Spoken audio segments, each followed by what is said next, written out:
2024 Republican presidential candidate Nikki Haley raising eyebrows with her latest remarks about President Biden's age.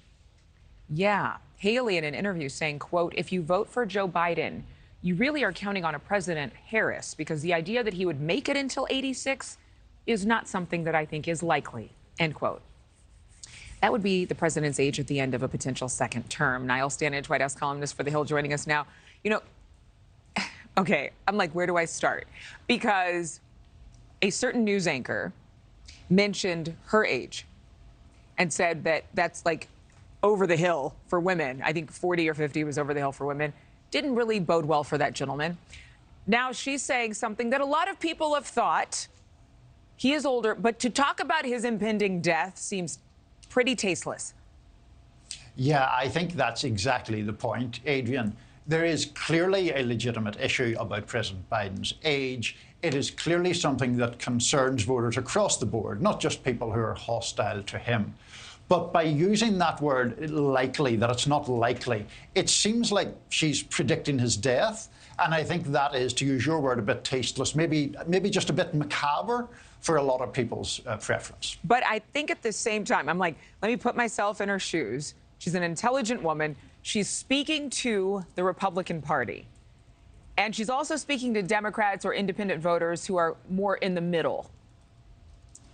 What she's saying is, if indeed Kamala Harris does ascend to the White House and to the presidency because of the current president's age or health, this is a reality, and you should be considering that before you cast your vote. Is that a fair point? Yes, that is a fair point, and I think if she had said exactly the way you phrased it, I don't think there would be a problem. It's also worth noting, Adrienne, you know, some of the outrage about this from the left is a little bit confected. I mean, I certainly remember John McCain running, you know, in 2008, and there was the suggestion there that, oh, people better be careful about Sarah Palin as his running mate, because even though he was only in his early 70s, he'd had battles with skin cancer. The exact same questions were raised in McCain's case as are being raised here by Nikki Haley. It is just that issue of phrasing, I think, rather than the substance of the point. It's not always what you say, but how you say it. Okay, let's talk about this other situation, the tussle between two gentlemen, two very well-known Democrats, Cory Booker and John Tester, and this campaign blooper reel. Let's actually play the video.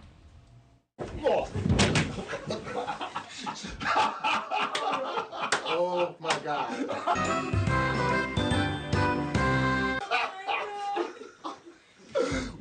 See how determined he is. This is actually Tester's version of giving me the finger. It's exactly it. And I do it a lot. Yeah. Team Tester, go! Ho! Oh my God. I mean, it kind of makes you feel like you know him a little bit more now that you see him horsing around like guys do. Exactly. Yeah, I mean, I think that's part of the usefulness of that ad. It's so unusual from a politician that it breaks through all the media chatter. It's fun, makes people laugh. Better than the pudding fingers ad, perhaps, Adrienne, in terms of... Why did you have to bring that up again? I'm sorry, Adrienne. I don't like to re-traumatize you. My gag reflexes need to be controlled during the show. Niall Stanage. Oh, no. I hate having that effect on you, Adrienne. This is terrible. Not you, what you said. Remember, it's not what you say, it's how you say it. Okay, well, I stand corrected then. But anyway, that's a fun ad, a bit more human than we're used to. Does make quite a cunning political point as well, but yeah, absolutely. Well, say it real fast. Real fast, it shows him fighting with a Democrat, but joke fighting, so it separates him from the Liberal guy without seeming like he hates the Liberal guy. Thank you, Niall. As always, you're a great translator. We appreciate it. There you go.